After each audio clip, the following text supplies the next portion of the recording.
Hello friends, my name is Gaurav Kumar. Hope you all are good. So C language की series में यह हमारा 5वां video है. So today we will learn about what is compiler. So let me explain. In computing, a compiler is a computer program. So computing में compiler एक computer program है that translates computer code written in one programming language into another language, जो कि एक computer language में लिखे गए code को दूसरी लैंग्वेज में ट्रांसलेट करता है. The name compiler is primarily used for program that translate source code from a high level programming language to a lower level language like assembly language, code, object code और machine code to create an executable program. Compiler नाम mainly उन प्रोग्रामों के लिए use किया जाता है जो एक एग्जीक्यूटेबल प्रोग्राम बनाने के लिए हाई लेवल प्रोग्रामिंग लैंग्वेज से एक लो लेवल प्रोग्रामिंग लैंग्वेज जैसे असेंबली लैंग्वेज, ऑब्जेक्ट कोड या मशीन में सोर्स कोड को ट्रांसलेट करते हैं. What is a compilation in C language? The compilation is a process of converting the source code into object code. So compilation source code को object code में convert करने की एक process है. It is done with the help of the compiler.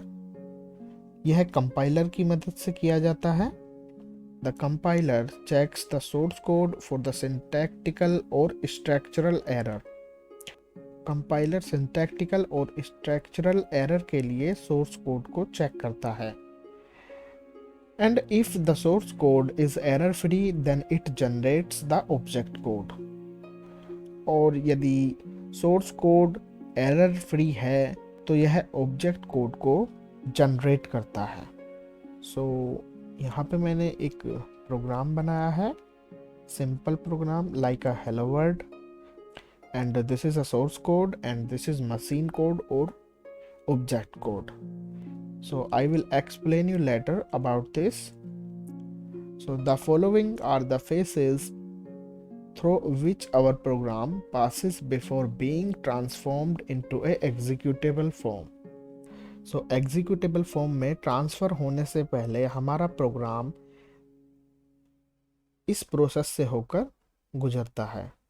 So source code जो कि human right code होता है, लाइक जैसे हम कोई प्रोग्राम लिखते हैं तो उसको हम सोर्स कोड कहते हैं, जिसको हम .c एक्सटेंशन के साथ सेव करते हैं. सो प्री प्रोसेसर सोर्स कोड को एक्सपेंडेड कोड में कन्वर्ट करता है जिसका एक्सटेंशन .i होता है. सो एक्सपेंडेड कोड क्या है? सोर्स कोड में जितने भी अनवांटेड कंटेंट्स होते हैं जैसे कमेंट्स, तो उनको प्री प्रोसेसर रिमूव कर देता है. एंड कंपाइलर एक्सपेंडेड कोड को असेंबली कोड में कन्वर्ट कर देता है और असेंबली कोड का एक्सटेंशन .s होता है. देन असेंबलर असेंबली कोड को ऑब्जेक्ट कोड में कन्वर्ट कर देता है और ऑब्जेक्ट कोड का एक्सटेंशन .obj होता है. देन फिर आता है लिंक एडिटर, आप इसको लिंकर भी बोल सकते हैं. सो लिंकर ऑब्जेक्ट कोड को एग्जीक्यूटेबल कोड में कन्वर्ट कर देता है. तो मैं आपको थोड़ा सा लिंकर के बारे में बताता हूँ. जितने भी ऑब्जेक्ट कोड में लाइब्रेरी या हेडर फाइल हैं, सो लिंकर उन सभी को आपस में लिंक कर देता है और लिंक करने के बाद उन्हें एग्जीक्यूटेबल कोड में कन्वर्ट कर देता है. देन अब मैं एक एक करके आपको सभी प्रोसेस को एक्सप्लेन करता हूँ. तो first preprocessor. The source code is the code which is written in a text editor. Source code वह कोड है जो टेक्स्ट एडिटर में राइट किया जाता है. And the source code file is given an extension .c. और source code में फाइल को एक्सटेंशन .c दिया जाता है. This source code is first passed to the preprocessor. और सोर्स कोड को सबसे पहले प्री प्रोसेसर को पास किया जाता है and then the preprocessor expand this code, और उसके बाद प्री प्रोसेसर सोर्स कोड को एक्सपेंड करता है. After the expanding code, the expanded code is passed to the compiler.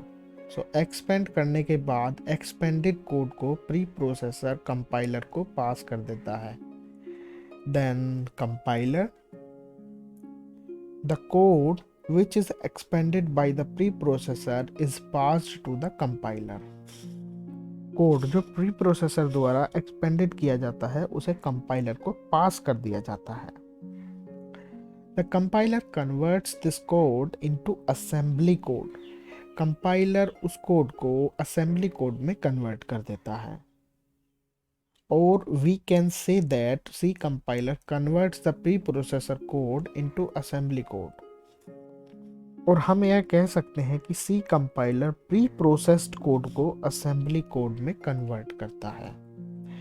Then assembler. So the assembly code is converted into object code by using N assembler.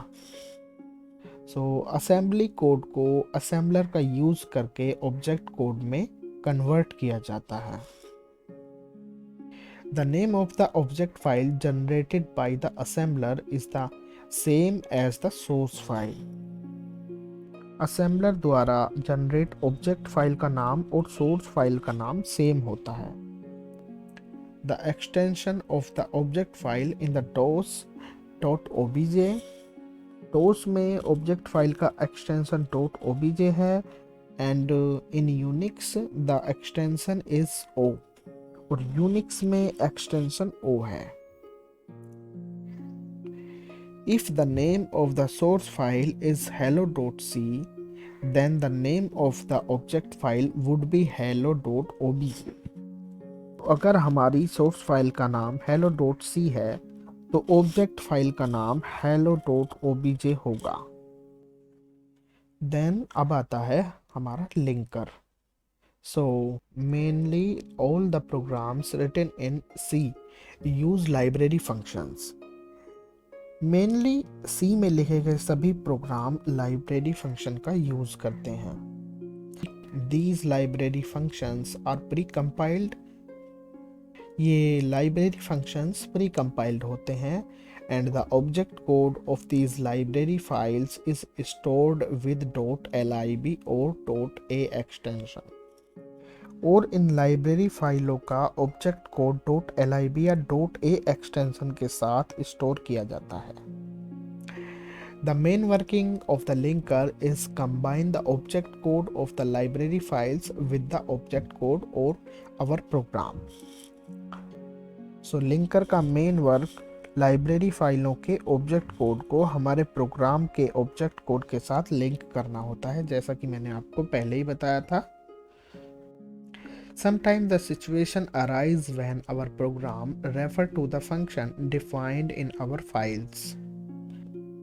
कभी कभी situation तब create होती है जब हमारा प्रोग्राम अन्य फाइलों में डिफाइंड फंक्शंस को रेफर करता है. Then linker plays a very important role in this. तो लिंकर का इसमें important रोल होता है. It links the object code of these files to our program. यह इन फाइलों के ऑब्जेक्ट कोड को हमारे प्रोग्राम से लिंक करता है. Therefore, we conclude that the job of the linker is to link the object code of our program with the object code of the library files and other files. इसलिए हम यह conclude निकालते हैं कि linker का काम हमारे programme के ऑब्जेक्ट कोड को लाइब्रेरी फाइलों और अन्य फाइलों के ऑब्जेक्ट कोड से लिंक करना होता है. The output of the linker in the executable file. So linker का output executable file है. The name of the executable file is the same as the source file but differs only their extensions. So executable file का नाम और source file का नाम same है, लेकिन केवल उनके extension में different होता है. In DOS, the extension of the executable file is .exe. So DOS में executable file का extension .exe है And in Unix, the executable file can be named as a.out. और यूनिक्स में एग्जीक्यूटेबल फाइल को a.out नाम दिया जा सकता है. For example, if we are using printf function in a program, for example अगर हम प्रोग्राम में printf फंक्शन का यूज कर रहे हैं, then the linker adds its associated code in the output file. तो लिंकर आउटपुट फाइल में अपना एसोसिएटेड कोड को लिंक करता है. So that's all. अगर आपको हमारी वीडियो अच्छी लगी हो तो लाइक करें तथा चैनल को सब्सक्राइब करें, क्योंकि हमारे चैनल पर विंडोज़ प्रॉब्लम से रिलेटेड और कंप्यूटर प्रोग्रामिंग से रिलेटेड वीडियो अपलोड की जाती हैं. So thanks for watching.